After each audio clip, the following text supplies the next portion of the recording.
لیکن آپ دیکھیں اسلام کو کتنا غلط طریقے سے ڈیفائن کیا گیا. اسی طرح انہوں نے اور بھی کچھ اعتراضات کیے تو انہوں نے بتایا کہ پھر بیان سنتا تھا تو اس کے جوابات مجھے ملتے چلے گئے. وہ ان کا مشہور اعتراض جو حضرت عائشہ سے نکاح کے بارے میں کہ اتنی بڑی عمر میں اتنی کم عمر سے نکاح کیا، حالانکہ یہ تو رسول اللہ صلی اللہ علیہ وسلم کا کمال ہے کہ ایج کے اتنے ڈفرینس کے ساتھ بھی ایسی کامیاب ازدواجی زندگی گزار کے دکھائی ہے. اور امی عائشہ آپ سے بے پناہ محبت کرتی تھیں اور اتنی غربت میں. کمال کی بات یہ ہے آج اگر برابری کی شادی ہو اور بندہ غریب ہو جائے تو کامیاب شادی بھی کیا ہو جاتی ہے؟ ناکام. ادھر ایج کا اتنا فرق اور گھر میں فاقے چل رہے ہیں اور نبی صلی اللہ علیہ وسلم امی زوجہ کو طلاق کا اختیار بھی دے رہے ہیں اور طلاق اس معاشرے میں بری بھی نہیں سمجھی جاتی. ان کو پتہ ہے طلاق کے بعد درجنوں رشتے مل سکتے ہیں مجھے. اس کے باوجود وہ کہہ رہی ہیں کہ افیک اشاورو، آپ کے بارے میں کون مشورہ کرے گا کہ طلاق لینے کی لینی، یعنی رہنا ہی آپ کے ساتھ، یہ دو رائے ہو نہیں سکتی. تو یہ تو پیغمبر کا کمال ہے، نبوت کے کامل ہونے کی دلیل ہے. اس پہ تو گوروں کو چاہیے تھا، کہتے یار یہ ہمارے اندر صلاحیت نہیں ہے، نہ میرے اندر یہ صلاحیت ہے نہ آپ کے اندر یہ صلاحیت ہے. یہ تو اتنا پیغمبر کی پاک سیرت تھی کہ ایک نو عمر آپ کے نکاح میں آئیں اور اس قدر آپ صلی اللہ علیہ وسلم سے محبت کی. میں اکثر ایک واقعہ بیان کرتا ہوں نا کہ نبی صلی اللہ علیہ وسلم ایک سفر میں تھے. یہاں بھی ہے کہ اونٹ پہ نا سواری میں وہ کیا کہتے ہیں اس کو یار، مجھے تو وہ جو رکھتے ہیں نا سواری، ڈولی پالکی کہہ لیں. ایک میں حضرت سودا بیٹھی تھی اور دوسری اونٹ پہ حضرت عائشہ رضی اللہ تعالیٰ عنہ تھی. تو ان میں بھی دیکھو حیا کی وجہ سے نا اس طرح سے عموماً ایسا ہی ہوا کرتا تھا کہ عورت اس کے اندر ہو، وہ کیا کہتے ہیں یار اس کو، ڈولی کہہ لیں کیا کہہ لیں، ہمارے یہاں تو ہوتی نہیں ہے تو ہمیں نام ہی نہیں پتا. کجاوا، تو اس کجاوے میں بیٹھا کرتی تھی عموماً خواتین.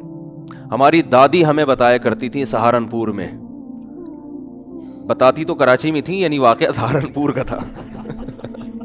لوگ اس پہ کلپ بنا لیں گے کہ اچھا یہ سہارنپور کے واقعات بیان، سہارنپور تو کبھی گئے نہیں ہم. تو بتاتی تھی ہمارے، کیونکہ ہم بڑے لینڈ لارڈ تھے، ہمارے دادا اور دادی وغیرہ یہ خاندان بہت زمیندار تھے نا، تو وہ بتاتی تھی جتنا کوئی مالدار ہوتا تھا ان عورتوں کا پردہ اتنا ہی زیادہ، کیونکہ عزت کی علامت تھی نا پردہ. تو غریب خاندانوں میں اتنا سخت پردہ نہیں تھا، مالدار خاندانوں میں بہت زیادہ پردہ تھا، یعنی وہ تو عزت کی علامت سمجھا جاتا تھا. جیسے عربوں میں بھی پہلے جو بادشاہ ہوا کرتے تھے ان کی عورتوں کو دیکھنا ممکن نہیں تھا.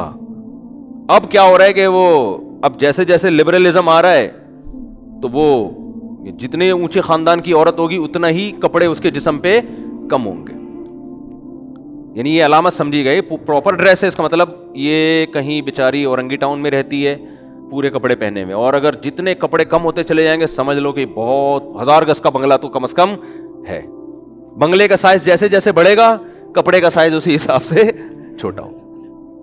اور کمال کی بات یہ کہ ان اکثر مالدار خواتین کے لباس پہ پیسہ بہت لگتا ہے، لباس نہیں لگتا. کمال کی بات ہے یار، یہ لباس پہ پیسہ لگ رہا ہے مگر لباس پہ لباس نہیں لگ رہا. پتہ نہیں کس چیز پہ پیسہ لگ رہا ہے پھر. ان کے کپڑے بہت مہنگے ہوتے ہیں لیکن کپڑے نہیں ہوتے اس میں. تو یہ عجیب عجیب چیزیں مارکیٹ میں آ رہی ہیں. تو خیر کیا کہہ رہا تھا میں، دیکھو ہاں، تو ہماری دادی بتایا کرتی تھیں سہارنپور میں کہ ہم جب کہیں سفر پہ جایا کرتے تھے نا تو وہی ڈولی لائی جاتی تھی. ڈولی بہت پرانا واقعہ، میری دادی کی بہت عمر تھی ماشاءاللہ، اب تو انتقال ہو گیا، اللہ مغفرت فرمائے، بڑی لمبی عمر تھی. تو وہ بتاتی تھی کہ ڈولی کے اندر ہم لوگ بیٹھا کرتے تھے جا کے، پھر ملازم اس ڈولی کو اٹھاتے تھے. یعنی اس کا بھی اہتمام ہوتا تھا کہ عورت کے برقعے پہ بھی نظر نہ پڑے. اور وہ تو شاید آپ کہیں یہ تو بہت زیادہ مبالغہ ہو گیا، وہ کہتے ہم جب گھر سے نکلتے تھے نا تو دونوں طرف سے گھر پہ چادر لگائی جاتی تھی، یعنی گھر کے اس طرف بھی چادر اور اس طرف بھی چادر. یہ بڑی عورتوں کے یہ ٹھاٹ ہوا کرتے تھے کہ جی ہمارے برقعے پہ بھی نظر نہیں پڑے گی کسی کی.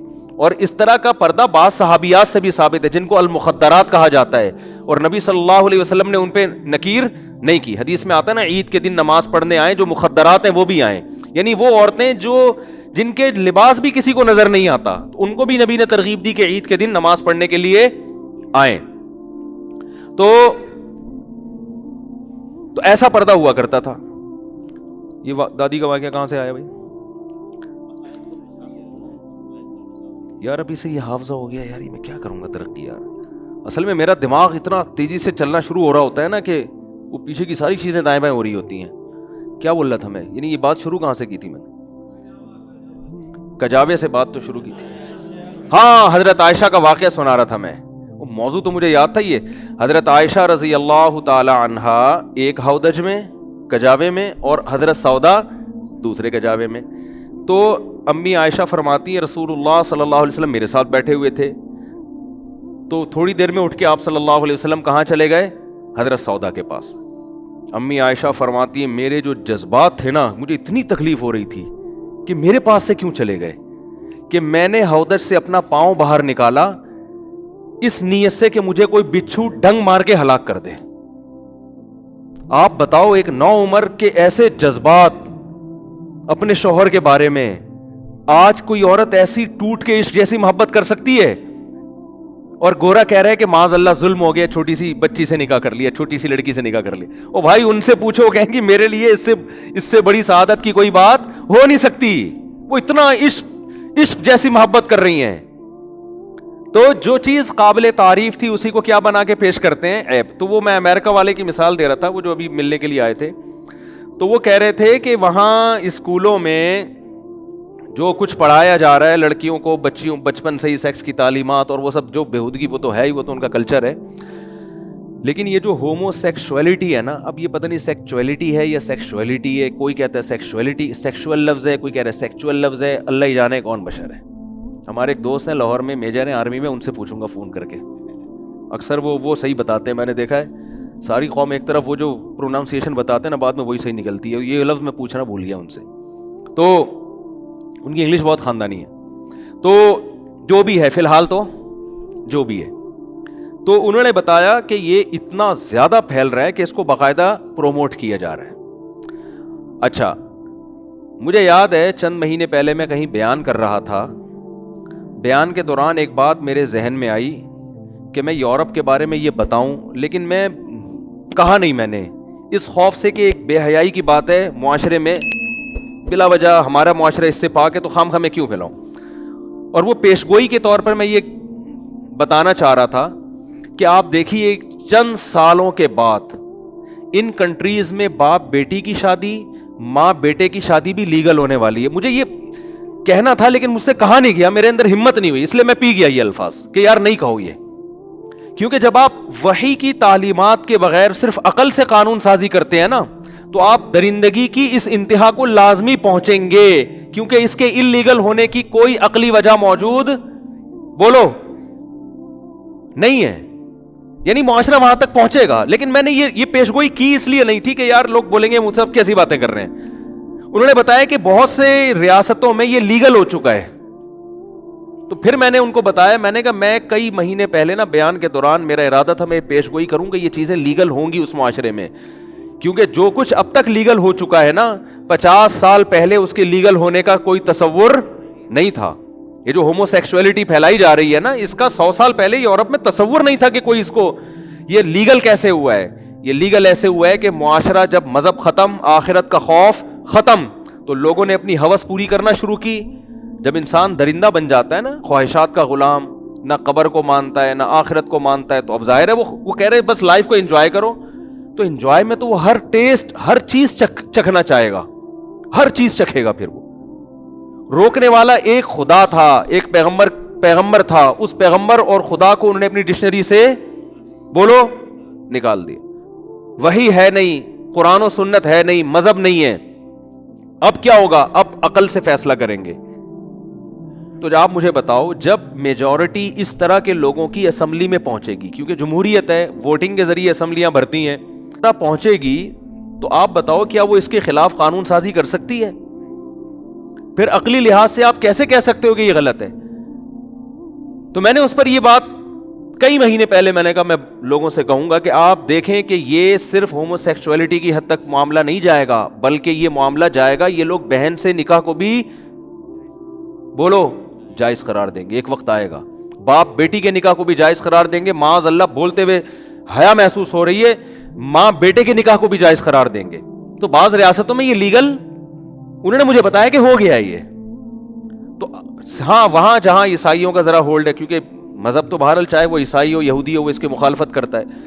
تو میں آپ سے اللہ کا واسطہ دے کے کہتا ہوں کہ دیکھو, اگر تم مذہب پہ نہیں چلو گے نا, اور اپنی اولادوں کو مذہب دے کے نہیں جاؤ گے, تو تمہاری اولادوں کا انجام پھر کیا ہونے والا ہے یہ آپ کے سامنے ہونا چاہیے. سمجھ میں آ رہی ہے بات کہ نہیں آ رہی ہے؟ اور انہوں نے مجھے ایک بات کہی کہ یہ جو آپ بار بار شادی کی رٹ لگاتے ہو نا, یہ آپ لوگوں کی سمجھ میں نہیں آ رہا ہے. میں آپ لوگوں سے کہہ رہا ہوں, یہ ان لوگوں کی سمجھ میں آ رہا ہے جو باہر رہتے ہیں. کیونکہ ہمارا معاشرہ دیر سے شادی یا ایک زوجہ پر اکتفا کے نتیجے میں جو اس کا اینڈ ہونے والا ہے نا, جو میں 10 سال سے دیکھ رہا ہوں, بلکہ 15 سال ہو گئے ہیں مجھے اس پہ چیختے ہوئے, بلکہ نہیں 2003 میں نے یہ شروع کیا تھا 4 شادیوں کی ترغیب دینا لوگوں کو, مجھے یاد ہے. اور وہ اسی بیس پہ دیا تھا کہ ہم دیکھ رہے ہیں کہ ہمارا معاشرہ بالآخر جائے گا کہاں, ادھر ہی جائے گا. یہ تبلیغ سے مسئلہ حل ہونے والا نہیں ہے, یہ تہجد سے, رمضان کے روزوں سے, حج سے مسئلہ حل ہونے والا نہیں ہے. لوگ کہتے ہیں دعاؤں سے مسئلہ حل ہوگا. دعائیں جب پوری ہوتی ہے جب آپ کامیابی کے اسباب اختیار کرو, جو اللہ نے زمینی اسباب رکھے ہیں ان اسباب کو آپ اختیار نہیں کر رہے, دعا مانگتے رہو بیٹھ کے. ابے بھائی وہاں ہوٹل پہ پراٹھے پڑے ہوئے ہیں اور آپ قریب سے گزر رہے ہو, آپ کی جیب میں پیسے بھی ہیں, تو پتہ نہیں کیوں مثال کھانے میں پراٹھے کے علاوہ آتی نہیں ہے. میں خود حیران ہوں یار یہ کیا ہو گیا ہے.